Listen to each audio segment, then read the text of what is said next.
Brett, as good as this one is, just first, like what did you get on Joel? What's the latest there? So the review is that he hyperextended his left knee.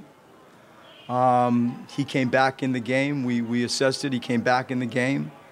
There was a minor tweak again, and for precautionary reasons only, the doctors did not allow him to return. There'll be more information given as we know it, but quickly that's what we know.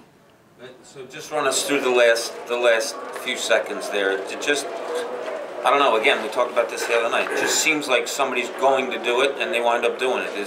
Do you not mind, I know you had to let him play through, but are you more comfortable letting him play through? I am. I think anytime it's, like you sit there on the sidelines and you're just feeling like, is there an advantage? Do you feel like it's scrambled enough to just let it play out? And a few times recently in our recent games, you can just see it's scrambled. It's not like completely set. And our guys, to their credit, they're feeling good about themselves. We're winning here at home. And we found a way to again, win ugly. It reminds me a little bit of the New York Knicks game. This game was completely about our second half defense. It had nothing to do with much more than that. Sort of structurally, I think you got to give our guys, without Joel, a lot of credit to be able to find a way to win here at home under the circumstances we were in. What was your reaction when you saw Joel grabbing his knee initially? Like we all are, you're concerned. I think it's clear to all of us that he plays with such reckless abandon.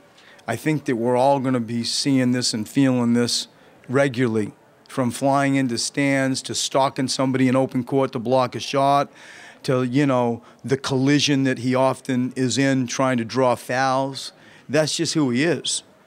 And I think that as he, just plays more basketball and continues to grow, to not necessarily avoid those situations, just to perhaps manage them a little bit more. Right now he's a young guy just playing that doesn't know what he doesn't know and has a fearless approach underneath all that attitude. What do you think of Ilyasova and Sarge? You were with them the last 5.5 minutes. Tough.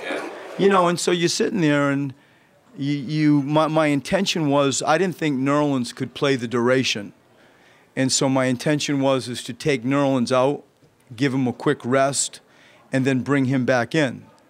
And as you're feeling the game and you're watching Saric and Ilyasova, there's not lots of above the rim play with those two. But I tell you what, the stuff that goes on beneath the rim is extremely physical. And I think that we have learned that those two do play well with each other. I think there's an understanding that must be born out of international basketball that they have a really good feel for each other. And so we decided to run it out and decided to put Nerlens in, at the end of the game, try to have him do some stuff on the ball to close this out. Does there come a point in the game where it's too late to go to Okafor? There is, Jack. That's a fair question. It is. And, we look forward to having Jaleel just go to work tomorrow. We look forward to that. But to your point, to your question, there is a point when you just sit there and sit there and sit there and you have, just a tiny window of time. I don't think it's fair for Jaleel. I really don't.